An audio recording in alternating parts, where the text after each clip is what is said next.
আমরা নির্বাচনী ট্রেনে উঠে গেছি, নির্বাচনী কার্যক্রম চালাচ্ছি। চট্টগ্রাম 11 আসনে সবচেয়ে বড় সমস্যা তিনটি কি কি?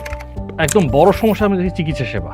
পলিটিক্যাল স্পেস আস্তে আস্তে ছোট হয়ে যাচ্ছে, বাক স্বাধীনতা থাকছে না, মানুষ তার নিজের কথা বলতে পারছে না। এটা কিন্তু গ্র্যাজুয়ালি চোখের সামনে দেখছিলাম।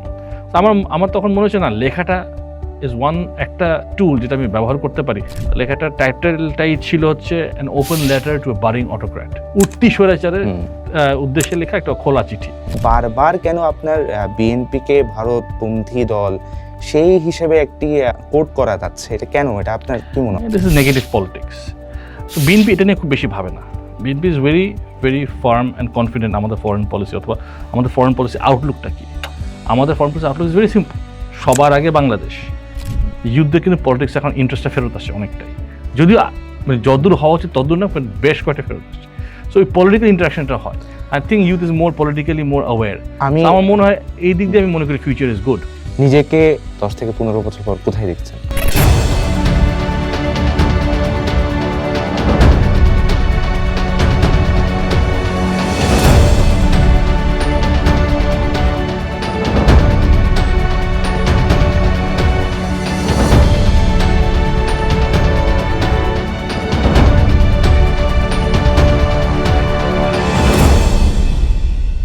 দর্শক, স্বাগত জানাই সিটিজি পোস্টের নতুন আয়োজন সিটিজি পোস্ট আনফিল্টার্ডে। আমি ইশাদ মান্নান। আমার সাথে আজকে স্টুডিওতে উপস্থিত আছেন বিএনপির পররাষ্ট্র বিষয়ক উপকমিটির সদস্য জনাব ইসরাফিল খসরু। ইসরাফিল ভাই, কেমন আছেন আপনি? ভালো আছি। কেমন মানে আপনার এই বিগত কয়েকটা দিন তো দেখলাম অনেক ব্যস্ততার সাথে মনে হয় আপনার সময়টা গেছে, ঢাকা কখনো চট্টগ্রাম, এভাবেই মনে হয় সময়টা আপনার গেছে। আপনি তো এখন সম্ভবত হচ্ছে চট্টগ্রাম 11 সংসদীয় আসনে আপনার বাবার নির্বাচনী প্রস্তুতিতে আপনি বেশ আপনার সময়টাই যাচ্ছে সম্ভবত। কেমন দেখছেন আপনার আসনের যারা আপনার কনস্টিটিউয়েন্সির যারা ভোটার আছে তাদের সাড়া কেমন পাচ্ছেন আপনি? ভালো সাড়া পাচ্ছি, ভালো সাড়া পাচ্ছি। তবে একটা অ্যাডভান্টেজও আছে, অনেকেই জানেন, তুমিও জানো, লাস্ট 14-15 বছর থেকে এলাকায় কাজ করছি, তো অলরেডি মানুষের সাথে একটা সম্পৃক্ততা হয়ে গেছে এবং ইন্টারাকশন রেগুলারলি হয়। যেহেতু এলাকায় অনেক ধরনের কাজ করছি, বিভিন্ন সেগমেন্টস অফ সোসাইটি আমার এলাকার মধ্যে যারা আছেন তাদের সবার সাথে বিভিন্নভাবে আলাপ আলোচনা হয়, কথা হয়, যোগাযোগ আছে, ভালো সাড়া পাচ্ছি। এবং যেটা একটা জিনিস কি, মানে প্রতিদিন নতুন কিছু শিখছি।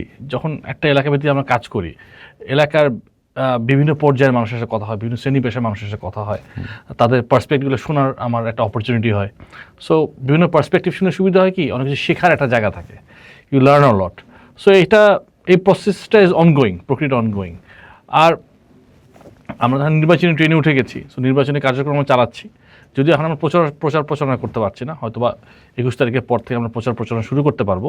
কিন্তু এখন যেটা হয়, জেনারেল ইন্টারাকশন যেটা পাবলিকের সাথে হয়, আমি বেশ পজিটিভ ফিল করি। আর ইউ লার্ন এভরিডে, কারণ যেহেতু এটা একটা আরবান সিট, শহরকেন্দ্রিক সিট, এখানে বিভিন্ন সেগমেন্টস অফ সোসাইটি আছে, শ্রমিকরা আছে, এখানে চাকরিজীবীরা আছে, ব্যবসায়ীরা আছে, বিভিন্ন শ্রেণী পেশার মানুষরা আছে, সবার সাথে কথা বলার সুযোগ হয়, সকলের মতামত জানার সুযোগ হয়, ইন্টারাক্ট করার সুযোগ হয় এবং সকলের শেখার একটা সুযোগ হয়। উইচ আই এনজয় আ লট। চট্টগ্রাম 11 যখন আমরা চট্টগ্রাম 11 সংসদীয় আসনটাকে যখন আমরা একটু বিশ্লেষণের দিক থেকে দেখি, তখন কিছু কিছু সংকট, কিছু কিছু সমস্যা কিন্তু আমরা বারবার খুঁজে দেখি। আপনার আপনার বাবার বিষয়টা আসা, আমি জানি না উচিত কিনা বারবার, বাট কিন্তু বিষয়টা এসে যাচ্ছে, কারণ আপনি কিন্তু আপনার বাবার হয়ে এই নির্বাচনের প্রচার কার্যক্রম কিন্তু চালিয়ে যাচ্ছেন। আপনার কি মনে হয় চট্টগ্রাম 11 আসনে সবচেয়ে বড় সমস্যা তিনটি কি কি? একদম বড় সমস্যা আমি দেখি চিকিৎসা সেবা। এখানে মানসিক হাসপাতাল আছে, কিছু প্রাইভেট হাসপাতাল কিছু আছে, বাট অপ্রতুল। এখানে আরও ভালো বড় দুটো হাসপাতাল আমি মনে হয় হওয়া উচিত। আপনি যদি দেখেন, স্পেশালি পতেঙ্গার সাইডটা, ইপিজেড সাইডে, ওতে কোনো ভালো কোনো হাসপাতাল নেই। কোনো জরুরি চিকিৎসা সেবা নেওয়ার জন্য কিন্তু ওখানে মানুষজনকে আমাদের অনেক দূরে আসতে হয়। সো এখানে একটা সিরিয়াস একটা শর্টফল আছে। সো আমার মনে হয় এটা কিছুটা নিরসন হওয়া উচিত। এখানে এটা হচ্ছে 1। 2, আমি দেখছি তীব্র যানজট। যেখানে মানুষের communication is big problem, specially EPZ সাইডে এবং বিভিন্ন এলাকাতে যানজটের একটা সমস্যা আছে এবং অবকাঠামোগত সমস্যা আছে। আমি 3 নাম্বার বলি, যেমন জলাবদ্ধতা তো আছেই, ড্রেনেজে কিছু ইস্যুজ আছে। আর একটা বিশাল সমস্যা হলো, আমি আমাদের চট্টগ্রাম 11 আসনের 1-2টো ওয়ার্ডে এখনও পানির সংকট আছে, কিন্তু ওয়াসার পানি এখনো পৌঁছে নাই। বিশেষ করে 40-41 নম্বর ওয়ার্ডে, 37 নম্বর ওয়ার্ডেও কিছু সমস্যা আছে। এই সমস্যাগুলো 1, 2, 3 বলা খুব ডিফিকাল্ট, বাট অনেকগুলো সমস্যা আছে। আমি মনে করি এই সমস্যাগুলোকে আপনি একটু আপনার প্রায়োরিটি লিস্টে আপনি হয়তো বা রাখছেন। জি আমি মনে করি যে স্পেশালি যেটা বললাম, চিকিৎসা সেবা পুরো চট্টগ্রামেই অপ্রতুল। 11 আসনেও যেমন এখানে মনে হয় অনেক ইমপ্রুভমেন্টের জায়গা আছে। আচ্ছা, আরেকটা বিষয়, আপনি বর্তমানে বিএনপির সাথে তো আপনার দীর্ঘ পথ চলা, সম্ভবত আপনার আমার জানা মতে হচ্ছে 2014 এর পর নাকি 2011 থেকে আপনার বিএনপির সাথে আপনার পথ চলাটা কখন থেকে? না বেশ, আমি তো বলবো একটা হলো কি পারিবারিক ভাবে বিএনপি রাজনীতি সম্পৃক্ত, আপনার নিজের থেকেই ওতপ্রোতভাবে জড়িত হয়ে যায় 2014 সাল থেকেই, 14-15 সাল থেকেই মাঠের রাজনীতি। বিশেষ করে এর আগে আমি দলের পলিসি নিয়ে কাজ করতাম, ফরেন পলিসি নিয়ে কাজ করতাম, মানে পলিসি লেভেলে অনেক বছর ধরেই কাজ করছি, দলকে সহযোগিতা করার চেষ্টা করছি আমার নিজের পক্ষ থেকে যতদূর সম্ভব, আমার নিজের ক্যাপাসিটি থেকে। তবে একদম মাঠের রাজনীতি, সক্রিয় রাজনীতি আমি বলবো 2013-14 সাল থেকেই, যখন দেখলাম যে আমার বাবা ওনার বেশি সময় ব্যয় করছেন কিন্তু জাতীয় রাজনীতিতে, এলাকায় সময় দিতে পারছেন না। আর তখন তো রাজনৈতিক অবস্থা আমরা জানি তখন কী ছিল, নেতাকর্মীরা তখন হামলার সম্মুখীন, অনেক ঘরে থাকতে পারছেন না, বিভিন্ন ধরনের সমস্যা। সো তখন আমার মনে হয়েছিল আমি এলাকায় গিয়ে এই বিষয়গুলো একটু দেখি, কেমনে আমাদের নেতাকর্মী সহযোগিতা করতে পারি, কীভাবে করতে পারি। তাদের মামলাগুলো পরিচালনা করার একটা বিশাল বড় ব্যাপার ছিল, কারণ সকলের তখন এক একজনের 5টা 6টা 10টা করে মামলা, হ্যাঁ, শত শত মামলা আমাদের, বিশেষ করে 14 এর যে নির্বাচনের পর, একতরফা নিজে নির্বাচনের পর, মানে 14 নির্বাচনের পর মানে রাজনৈতিক যে স্পেস এটা পুরোটাই সংকুচিত হয়ে গেছে। তখন আমরা বুঝতে পারছি যে আমরা তখন অলরেডি অথরিটেরিয়ান রেজিমের দিকে যাচ্ছি। হ্যাঁ, এটা মোটামুটি ক্লিয়ার। সেই সময় আমার এখনো মনে আছে, আমরা দেখতাম আপনি অনেক জায়গায় হচ্ছে আপনি লিখতেন, প্রচুর লেখালেখি, আপনার বেশ কিছু জায়গায় কলামও দেখেছি আপনার, সম্ভবত ঢাকা ট্রিবিউন, নিউ এজ, এসব জায়গায় মনে হয় আপনার কলামটা বেশি আসতো, প্রায় লিখতাম। 2011 সাল থেকে লেখালেখি সম্ভবত নিউ এজের নুরুল কবিরের সম্ভবত একটি সমস্যাও সম্ভবত নিউ এজ মনে হয় ফেস করছিল, সাথে আপনিও 2014 নির্বাচনে ঠিক আগে একটা লেখা ছিল, অনেক লিখেছি। এর আগে অনেক প্রচুর লেখা ছিল আমার, রাজনৈতিক স্পেসে সংকুচিত হয়ে যাচ্ছে এটাকে ক্রিটিসাইজ করে লেখা ছিল। তারপর তখনকার সরকারের বিভিন্ন পলিসিকে আক্রমণ করে, ক্রিটিসাইজ করে, যেগুলো জনবান্ধব ছিল না, জনগণের বিরুদ্ধে ছিল। তো রেগুলার আমি তখন সমস্যা, আমি রাজনীতি প্রচুর লিখতাম এবং was very critical of the establishment. এবং রাইটলি তখন আমি দেখছি যে পলিটিক্যাল স্পেস আস্তে আস্তে ছোটো হয়ে যাচ্ছে, বাক স্বাধীনতা থাকছে না, মানুষ তার নিজের কথা বলতে পারছে না, এটা কিন্তু গ্র্যাজুয়ালি চোখের সামনে দেখছিলাম। আমার তখন মনে হচ্ছে না, লেখাটা ইজ একটা টুল যেটা আমি ব্যবহার করতে পারি। আমি আমার ভয়েসটা ওপেন করে, কী বলবো, ভয়েসটাকে মানুষের কাছে নিয়ে যাওয়ার জন্য। আর সেকেন্ড হচ্ছে অন্যান্য যারা ভয়েস নাই তাদের পক্ষ হয়ে কথা বলাটা, it was very important for me. তো তখন আমি লেখাটা শুরু করলাম। তো 2011 সাল থেকে লেখা শুরু করেছি। তবে যেটা কথা আপনি বলছেন, 2014 নির্বাচন ঠিক আগে একটা লেখা ছিল, লেখাটার টাইটেলটাই ছিল হচ্ছে an open letter to A বারিং autocrat, মানে একজন স্বৈরাচারের অথবা একজন উঠতি স্বৈরাচারের উদ্দেশ্যে লেখা একটা খোলা চিঠি, মানে বেসিক্যালি শেখ হাসিনাকে উদ্দেশ্য করে একটা লেখা আর কি চিঠিটা। সো এই লেখাটা যখন পাবলিশ হলো নিউ এজে, তখন একটা বিশাল সমস্যার সৃষ্টি হয়। নিউ এজের কিছু সমস্যা পোহাতে হয়েছিল, আমারও অনেক সমস্যা পোহাতে হয়েছিল। এরপরে অ্যাকচুয়ালি আমি তখন মনে করেছি যে না, মানে আমার অ্যাক্টিভ পলিটিক্স আসা উচিত। আমি যে এই সিচুয়েশনটা চেঞ্জ করতে চাই, কোনো রকম ভূমিকা রাখতে চাই, তাহলে যেহেতু আমার অপশন আছে, I should be in active politics. So actually কিন্তু ওই ঘটনার পর থেকে অ্যাক্টিভ পলিটিক্স আসার যে চিন্তাটা তখন থেকে, এরা আমি কাজ করতাম দলকে সহযোগিতা করার জন্য, পলিসি নিজের ইন্ডিপেন্ডেন্ট যেখানে পেতাম, আমার বাবাকে সহযোগিতার চেষ্টা করতাম, তার মাধ্যমে দলকে সহযোগিতা করার চেষ্টা করতাম, দলকে যেখানে আমি সুযোগ পেয়েছি যে আমার নিজের ক্যাপাসিটিতে আমি হেল্প করার চেষ্টা করতাম। তবে 14 সালের এই ঘটনার পর থেকে আমি ধরেছি যে না, আমার মনে সক্রিয় রাজ্যে আসতে হবে, if I want to make a difference. সেখান থেকে শুরু। এরপরে অনেক লেখা লিখেছি, 17-18 সাল পর্যন্ত লিখেছি। এরপরে অনেক লেখার জন্য আরও সমস্যা পোহাতে হয়েছে। একটা লেখা ছিল নিউ এজে দ্য স্পেস ইজ জিরো, এটা নিয়েও একটা ঝামেলা আমার পোহাতে হয়েছিল অনেকবার, এবং বিভিন্ন সময় ঝামেলা পোহাতে হয়েছে। আমরা একটা প্রশ্ন আপনার কাছে রাখতে চাই, আপনি এখন বর্তমানে বিএনপির পররাষ্ট্র বিষয়ক উপকমিটির সদস্য।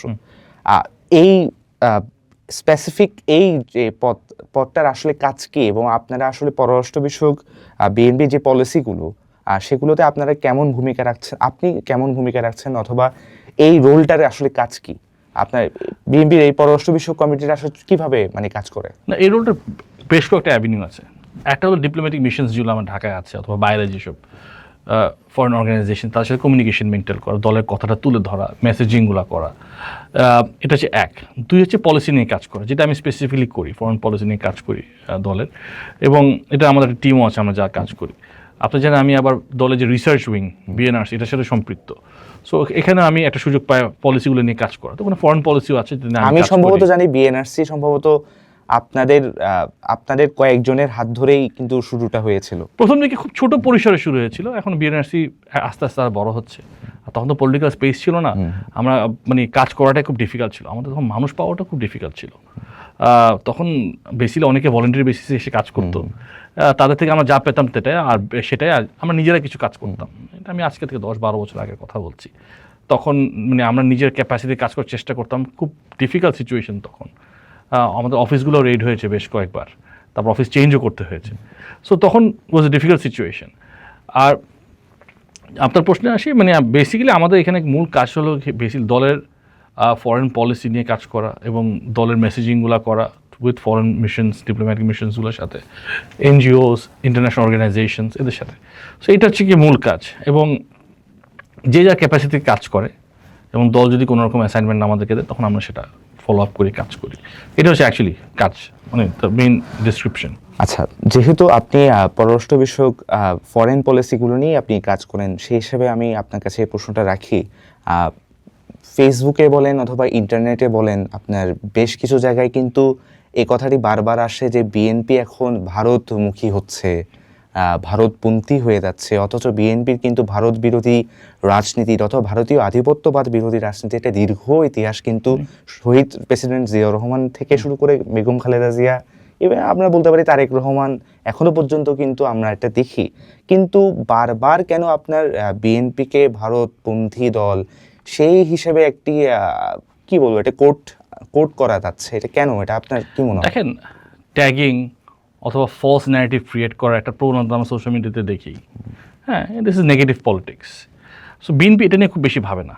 BNP is very very farm and confident আমাদের ফরেন পলিসি, অথবা আমাদের ফরেন পলিসি আউটলুকটা কি। আমাদের foreign policy Outlook is very simple, সবার আগে বাংলাদেশ। বেসিক বাংলাদেশের স্বাধীনতা সার্বভৌমত্বকে রক্ষা করেছে আমাদের মূল কাজ, মূল বেসিক প্রিন্সিপাল। এবং আমাদের যা সম্পর্ক হবে অন্যান্য দেশগুলোর সাথে অথবা with international organisation, whatever it is, multilateral be bilateral, এটা হবে সমতার ন্যায্যতার ভিত্তিতে। এটা ইন্ডিয়া হোক, চায়না হোক, আমেরিকা হোক, ডাজন্ট রিয়েলি ম্যাটার। আমরা সকলে আমাদের মূল ফাউন্ডেশন সবার আগে বাংলাদেশ। এটা এনি কজ আমরা যে রিলেশনশিপটা ডেভেলপ করব, এটা আমার সবার আগে আমার সেন্ট্রাল প্রিন্সিপাল বাংলাদেশের স্বার্থকে আমার প্রাধান্য দিতে হবে, সমুন্নত রাখতে হবে। এটা হচ্ছে আমাদের চিন্তাভাবনা। এখানে India, China, America, Britain, Europe, doesn't matter. এটা হচ্ছে মূল প্রিন্সিপাল। এই প্রিন্সিপাল নিয়ে আমরা আগাচ্ছি, ঠিক আছে? এবং যেখানে যেখানে বাংলাদেশের স্বার্থ রক্ষা হবে সেখানে আমরা যাব। Be it just foreign policy না, আপনি যে ট্রেডও ধরেন, ট্রেডও এই আমরা যদি এই যে বাণিজ্য সম্পর্ক হবে আমার বিভিন্ন দেশের সাথে, এটা আমাদের এখানে অ্যাডভান্টেজ থাকতে হবে। বাংলাদেশের comparative advantage must be realised. এটাকে আমরা ঠিক রেখে বাকি সব কিছু আমরা করতে রাজি। এবং আমার মনে হয় সবার আগে বাংলাদেশ, এই কথাটি যখন আসে, সবার আগে বাংলাদেশ, এই এখন তো এটা বিএনপির অফিসিয়াল স্লোগান হিসেবে ধরে ফেলা যায়, কিন্তু এটা তো আসলে এখন থেকে না। আমার মনে হয় জিয়াউর রহমানের সময় থেকেই কিন্তু বাংলাদেশ ফার্স্ট নীতিটা মনে হয় বিএনপি এই পলিসিতেই তো আগাচ্ছিল, এবং এটা এখনো মনে হয় চলমানই আছে। সেটাই, এখান থেকে সরে আসার কোনো স্কোপ নেই। হ্যাঁ, মানে বিএনপি ভারতের দালাল না, বিএনপি পাকিস্তানের দালাল না, বিএনপি কোন দেশের না, বিএনপি বাংলাদেশের দালাল। আমরা এই দেশটাই আমাদের সব কিছু বেসিক্যালি, এবং this is our main foundation, মানে ফাউন্ডেশন, আমাদের প্রিন্সিপাল ফরেন পলিসি আউটলুকে। বাকি সব কিছু হ্যাঁ স্পেসিফিক্স মে চেঞ্জ, বাট প্রিন্সিপাল এটাই। আচ্ছা, আপনার কথা যখন আসে, ইসরাফিল খসরুর কথা যখন আসে, তখন একটি আপনার আমি এটা অনেকজন থেকেই শুনেছি, সেটা হলো একটা পারিবারিক লেগেসির কথা আসে। কিন্তু আবার অনেকে বলে আপনার বিএনপির অথবা এই যে সংগঠনগুলো আছে বিএনপির মতো, যদিও এখন বিএনপি ছাড়া তেমন একটা বড় সংগঠন দেখা যাচ্ছে না রাজনীতির ময়দানে, এখানে আসলে তৃণমূল থেকে উঠে আসা যারা আগে যেটা হতো আর কি মানে চট্টগ্রামে যদি আমি ধরি তৃণমূল থেকে কোনো নেতৃত্ব ঠিক তেমন একটা উঠে আসছে না, মানে চট্টগ্রাম বিএনপি অনেকটা হচ্ছে আপনার লেগেসি পলিটিক্সের দিকেই আগাচ্ছে। এই বিষয়টা নিয়ে আপনার কোনো আপনি কিভাবে দেখছেন এই বিষয়টা? Legacy politics is not necessarily bad. এটা end of the day, for example, আমার পরিবার রাজনৈতিক পরিবার, আমার দাদা রাজনীতিবিদ ছিলেন, আমার বাবা রাজনীতিবিদ, আমিও রাজনীতি এসেছি, কিন্তু আমার পরিচয় will help me to access politics. কিন্তু আমার টিকে থাকতে হলে, এটা যে লং টার্ম আমি চিন্তা করি, টিকে থাকতে হলে কিন্তু আমার কাজের মাধ্যমে টিকে থাকতে হবে, আমার নিজের একটা পরিচয়, নিজের একটা স্বকীয়তা ডেভেলপ করতে হবে। নাহলে কিন্তু আমি লং টার্মে একজনের সন্তান হিসেবে রাজনীতি টিকার কোনো সুযোগ নাই। কিন্তু you have to develop your own identity. So politics end of the day is build in the grass roots. এটা সে যে যেখান থেকে আসুক, তৃণমূলের রাজনীতি করে যে আসছে, তৃণমূল তো সে আছেই, যে পারিবারিক লেগেসি থেকে তারও তৃণমূল থেকেই আসতে হবে eventually. So politics is lot of hard work, এখানে কোনো শর্টকাট নাই। এটা অনেকে বলতে পারে হ্যাঁ লেগেসি এই বিষয় থাকতেই পারে, but end of the day এটা you have to prove yourself individually. আমি যেমন আজকে রাজনীতির সাথে সম্পৃক্ত অলমোস্ট মানে সক্রিয় রাজনীতি করছি 11, 12, 13 বছর হয়ে গেছে, এবং মানে আমি অলসো এর আগে পলিসি লেভেলেও কাজ করেছি। কিন্তু আমার যা অ্যাচিভ করতে হয়েছে এখন পর্যন্ত আমি কাজের মাধ্যমেই করেছি, করার চেষ্টা করছি, ঠিক আছে? ভবিষ্যৎ বলে দিই আমি কোথায় গিয়ে দাঁড়াবো। সো পলিটিক্সের লনজিভিটি কিন্তু ডেভেলপ করবে, ডিক্টেটেড হবে through your work, not through legacy. So এটা হলো একটা জিনিস, হ্যাঁ। সো এটা আমাদের মাথায় রাখতে হবে। এবং তৃণমূল পলিটিক্স থেকে যারা আসছেন তাদের এক্সপিরিয়েন্স আছে ঠিকই, এবং এক্সপিরিয়েন্স হেল্পস আ লট। কিন্তু এক্সপিরিয়েন্স যে রাজনীতি আসবে, ফর এক্সাম্পল যে ল্যাটারাল এন্ট্রি করবে, তারও কিন্তু ইভেনচুয়ালি কাজ করেই আবার ওই জায়গাটাতে আসতে হবে। So this is something that আমরা মাথায় রাখতে হবে। এবার লেগেসি পলিটিক্সে কিছু আবার প্রবলেম আছে কিন্তু। ফর এক্সাম্পল মানে আমার নিজের আইডেন্টিটি ডেভেলপ করতে কিন্তু কষ্ট হচ্ছে, আমার এখন কষ্ট করতে হবে, বারংবার হচ্ছে আপনার বাবার নামটা চলে আসে। সো আমার নিজের আইডেন্টিটি করে এখানে একটা চ্যালেঞ্জেসও আছে, কিন্তু আমার চিন্তা করতে হবে না ঠিক আছে এটা আছে, কিন্তু আমার কাজটা করে যেতে হবে, ঠিক আছে? এবং ওটা ইজ নট ইজি, ঠিক আছে না? জনাব তারেক রহমান এখন বর্তমানে বিএনপির চেয়ারম্যান, ঠিক আছে? উনি শহীদ প্রেসিডেন্ট জিয়া রহমান সাহেবের সন্তান, উনি বেগম খালেদা জিয়ার সন্তান, কিন্তু বর্তমানে কিন্তু এখন উনি জনাব তারেক রহমান সাহেব উনি কিন্তু তৃণমূল থেকে কাজ করে করে আজকে এখানে এসেছেন, কিন্তু he has proven himself. So this is very important. So আমার মনে হয় লেগেসি থাকাটা is nothing bad, it's all matter of individuals. সবাই জিনিসটাকে কীভাবে হ্যান্ডেল করে, ঠিক আছে? এটা হলো মেইন জিনিস। চট্টগ্রামের রাজনীতিতে একটা দেখা যায়, যখনই হচ্ছে আপনার চট্টগ্রাম থেকে তো আমরা অনেক বড় বড় আপনার লিডার কিন্তু এমার্জ হয়েছে বিভিন্ন সময়ে। এমন না যে ধরেন বিএনপি থেকেই, আওয়ামী লীগ থেকেও দেখা গিয়েছে, স্বাধীনতার আগেও দেখা গিয়েছে, পাকিস্তান পিরিয়ডে দেখা গেছে, ব্রিটিশ বিরোধী আন্দোলনেও কিন্তু দেখা গিয়েছে। কিন্তু এখন বর্তমানে এসে আমার মনে হচ্ছে, আমি এটা মনে করি, চট্টগ্রাম থেকে আসলে চট্টগ্রামের আগামীর ভবিষ্যৎটা কি, রাজনীতির ভবিষ্যৎটা কি, কি মনে হচ্ছে আপনার? তরুণ প্রজন্মের কাছে, আপনি নিজেই একজন তরুণ প্রজন্মকে কিন্তু প্রতিনিধিত্ব করেন, আপনার কি মনে হচ্ছে চট্টগ্রামের রাজনীতির ভবিষ্যৎটা কি? দেখেন, আমি খুব আশাবাদী মানুষ, পজিটিভ। সো আমার ইন্টারাকশন উইথ চিটাগংয়ের ইউথ, নট জাস্ট পলিটিক্স, বিভিন্ন সেগমেন্টস, যারা অনেকে আছেন যারা আইটি সেক্টরে কাজ করছেন, ম্যানুফ্যাকচারিংয়ে কাজ করছেন, ব্যাংকে কাজ করছেন, ক্রিয়েটিভ ইন্ডাস্ট্রিতে কাজ করছেন, কন্টেন্ট ক্রিয়েটর, অনেকের সাথে আমার ইন্টারাকশন হয়, এবং আই ফাইন্ড দ্য ভাইবটা ইজ ভেরি পজিটিভ। আমি মনে করি we have a bright future. হ্যাঁ, এখন সবাই will not make a difference to politics, will do through in different other sector থেকে আসে। এবং রাজনীতির ভবিষ্যৎ আমি উজ্জ্বল মনে করি, কারণ ইউথ, আমি এখন যেটা আরেকটা জিনিস আমরা খুব ভুল করি, আমি সবসময় বলি, বাট আমি এখানেও এটা বলছি, যে আমরা জেন জিকে ইকুয়েট করে ফেলছি ইউথের সাথে। Gen Z is not the only youth, আপনার জেন জি ছাড়াও ইউথ আছে, Gen X youth, millennials also youth. So এইদের যে সেগমেন্ট, এদেরও কিন্তু বিভিন্ন ধরনের চাহিদা আছে। সো এদের চাহিদাগুলো আমাদের বুঝতে হবে। সো আমরা পলিটিক্স যারা করি, আমরা যারা ইউথ বলছি, আমার চেয়ে অনেক ইয়াং পলিটিশিয়ানস আছে। আই এম 45, আমি অত বেশি ইয়াং না। সো এখনো তরুণ প্রজন্ম আমি বলতে পারবো না, আমি একটু একটু বেশি হয়ে গেছে না, ঠিক আছে, বাট রিলেটিভলি ইউথ যদি আমি বলি।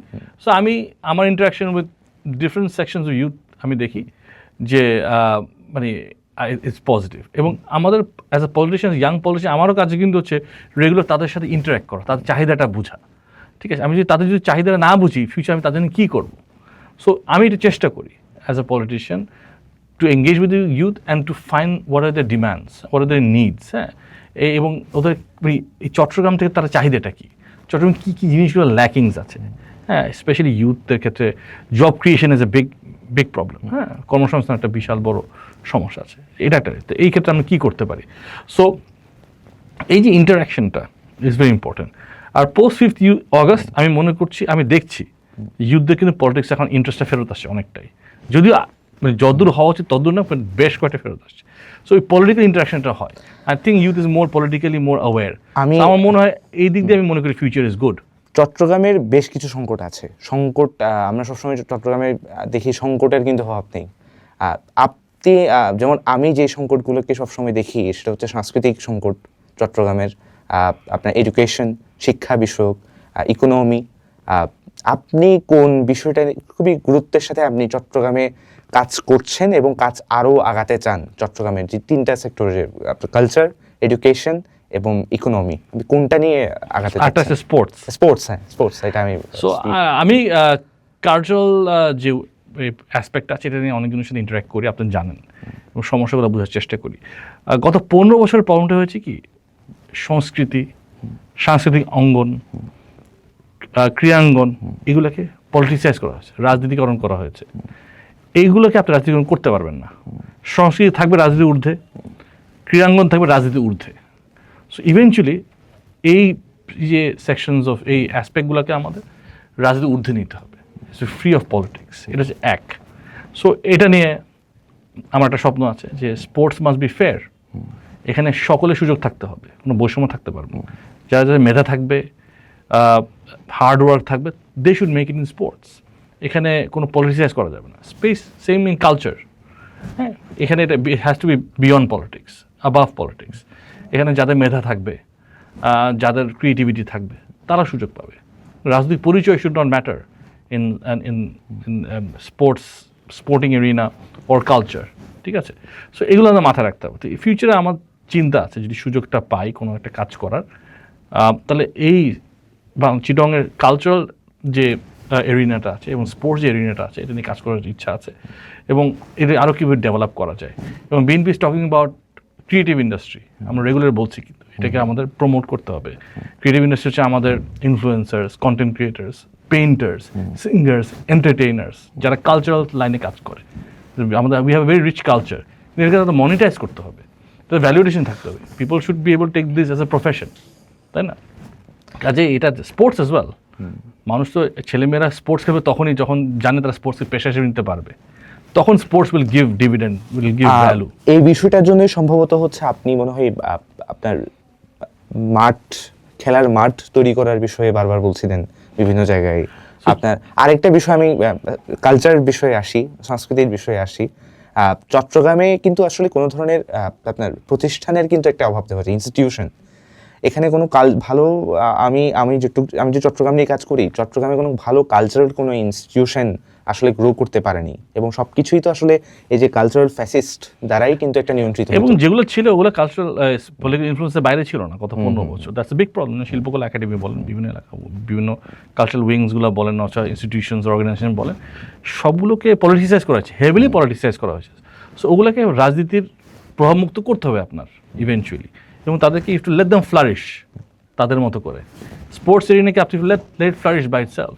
আপনি ইনফ্রাস্ট্রাকচার দিবেন, আপনি ফ্যাসিলিটিস দিবেন, আপনার সাপোর্ট দিবেন, and then let them flourish beyond politics. So এটা আমাদের মাথায় রাখতে হবে। আই থিঙ্ক এই অ্যাপ্রোচটা ইজ ভেরি ইম্পর্টেন্ট। আমরা প্রায় প্রোগ্রামের শেষের দিকে, আমি আপনার থেকে শেষ করার আগে কিছু প্রশ্ন জিজ্ঞেস করি। সেটা হলো, বর্তমান সময়ে একটি উগ্র ফ্যানেটিজম আপনার চর্চা হচ্ছে সব জায়গায়, অনলাইন বলেন, আপনার এই যে মব, যেটাকে আমরা বলি মব, সেটা অনলাইন মব বলেন, অফলাইন মব বলেন, সব জায়গায় হচ্ছে। এই বিষয়টাকে আসলে কিভাবে আপনার মনে হয়, এই বিষয়টাকে কিভাবে হচ্ছে আপনার কন্ট্রোলড, অথবা হচ্ছে আপনার এটা বিষয়ে আসলে কি কর্মসূচি নেওয়া যায়? যেহেতু আপনারা বিএনপি করেন, বিএনপি সবসময় যে কর্মসূচি ভিত্তিক কাজগুলো করেন, সেই হিসেবে আসলে কি করানো যায়, এটা আপনার কি? দেখেন, সোশ্যাল মিডিয়াতে ফ্যানাটিসিজম প্রমোট করা অথবা সোশ্যাল মিডিয়াতে পপুলিজমের একটা ওয়েভ ক্রিয়েট করা ইজ নট পলিটিক্স। হ্যাঁ, এটার মধ্যে বিস্তর ফারাক। It's not part of politics. It's not part of politics. Politics is built in the grass roots, মানুষের সাথে politics. Politics is built on real programs. এটা তো পলিটিক্সে ইফেক্টও ফেলছে। হতে পারে, হ্যাঁ, বাট আমি যেটা সবসময় বলি, মানে সোশ্যাল মিডিয়া এই ধরনের জিনিস রাজনীতির কি বলে অনুঘটক হতে পারে, নিয়ন্ত্রক নয়। So I think that's the right approach. হ্যাঁ, মানে সোশ্যাল মিডিয়াতে কোনো ইনফ্লুয়েন্স থাকতে পারে, বাট লং টার্মে no. Long term politics is built on the ground, মানুষকে নিয়ে, জনগণকে নিয়ে পলিটিক্স, এবং প্রপার রিয়েল পলিটিক্যাল প্রোগ্রামস, কর্মসূচি হলো পলিটিক্স, পলিসিস হলো পলিটিক্স। রাষ্ট্র পরিচালনার প্র্যাগম্যাটিজম একটা জিনিস, আর সোশ্যাল মিডিয়ায় বিল্ড করা ফ্যানাটিসিজম একটা জিনিস। এগুলো কখনো লাস্ট করে না। রাজনীতি is build on pragmatism, not fanaticism. এবং আমরা যদি বাংলাদেশকে এগিয়ে নিতে চাই, আমাদের সকল রাজনৈতিক দল যারা বাংলাদেশে আছি, আমরা সকলে প্র্যাগমেটিক হতে হবে। সোশ্যাল মিডিয়াতে যে স্রোত, যেটা বলি পপুলিজম, যে স্রোতটা সৃষ্টি করা হয়, it is very temporary and is artificial. এটার কোনো ভ্যালু নাই। হ্যাঁ, আবার আপনি যদি এটাকে বেশি সিরিয়াসলি নেওয়া শুরু করেন, তখন আপনি অরিজিনাল যে রাজনীতি, প্রপার রাজনীতি বিচ্যুত হয়ে যাবেন। কাজে ওদিকে চোখ না দেওয়া থাকবে, they will create some destruction. But আমরা যারা পলিটিক্স করি, আমাদের কাজ হলো এখানে ডিস্ট্রাক্টেড না হয়ে ওর রিয়েল পলিটিক্সগুলো করা, এই গণভিত্তিক কাজগুলো করা, জনগণকে নিয়ে কাজটা করা, তাদের কথাগুলো শোনা, তাদের মতামত, তাদের সাথে আমাদের সাথে যেন মতামত আদান প্রদান থাকে, কন্টিনিউয়াস ইন্টারাকশন থাকে, এবং রিয়েল পলিটিক্যাল প্রোগ্রামস দেওয়া, কর্মসূচিগুলো দেওয়া। আরটা হলো কি, যেটা বললাম, পলিসিস। পলিটিক্স, রাষ্ট্র পরিচালনা is built on strong policies and implementation of those policies. So আমাদের এখানে ফোকাস দেওয়া বেটার। ফ্যানাটিসিজম আপনার থাকবে, অন্য বিভিন্ন ধরনের ইস্যু আপনি ভবিষ্যতে আরও দেখবেন। হ্যাঁ, কিন্তু আমাদের জনগণকে কিন্তু অ্যাওয়্যার হতে হবে। Education is a big factor. আমাদের জনগণে বুঝতে হবে যে দিস ইজ নট রিয়েল। হ্যাঁ, সো এই জিনিসটা বোঝার একটা বিষয়। I think as time will go, বাংলাদেশের মানুষ আরও যখন বেশি আরও এডুকেটেড হবে, আরও অ্যাওয়্যার হবে অন সোশ্যাল মিডিয়ার ব্যাপারে, এই জিনিসগুলো আস্তে আস্তে কিন্তু চলে যাবে। পিপল উইথ এখন তো ধরেন অনেক ধরনের টুলস আছে, এখন ফ্যাক্ট চেকিং হয়, অনেক কিছু হয়, মিসইনফরমেশন, ডিসইনফরমেশন ব্যাপার, people are a bit more aware than before. But আরও অ্যাওয়ারনেসের দরকার আছে। আর যত বেশি অ্যাওয়্যার হবে, ইভেন্চুয়ালি দেখবেন যে এই ওয়েভসগুলো আর থাকবে না। তখন people will basically focus on the real issues. নিজেকে আজ থেকে 10 বছর পর আপনি কোথায় দেখছেন? 10 থেকে আমি 15 বছর বলি, 10 থেকে 15 বছর পর কোথায় দেখছেন? দেখেন, আমি ফোরকাস্টিংয়ে বিশ্বাস করি না। ঠিক আছে, আমি জানতে চাচ্ছি, আমি 10 থেকে 15 বছরে আমি বাংলাদেশকে এমন একটা জায়গায় দেখতে চাই, মানে বিশ্বের মানচিত্রে। আপনি বাংলাদেশকে কিভাবে দেখতে চাচ্ছেন, এটাই, অথবা আপনি কোন রোলটা প্লে করতে যাচ্ছেন? 10 থেকে 15 বছর পর I want to see Bangladesh as a country, যেটা with country that has pride.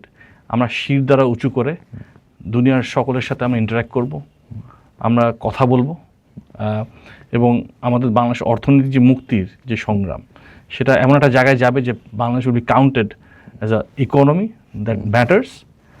But নিজেকে 15 বছর আমি কোথায় এটা নিয়ে কখনো চিন্তা করি না, কারণ আমি ক্ষুদ্র একটা মানুষ। আমার স্বপ্ন হচ্ছে দেশটাকে নিয়ে, আমার স্বপ্ন হচ্ছে চিটাগংকে নিয়ে, কারণ আমি চট্টগ্রামের সন্তান। আমি একটা সুন্দর চট্টগ্রামও দেখতে চাই 10 থেকে 15 বছর পরে, সুন্দর বাংলাদেশ দেখতে চাই 10 থেকে 15 বছর পরে।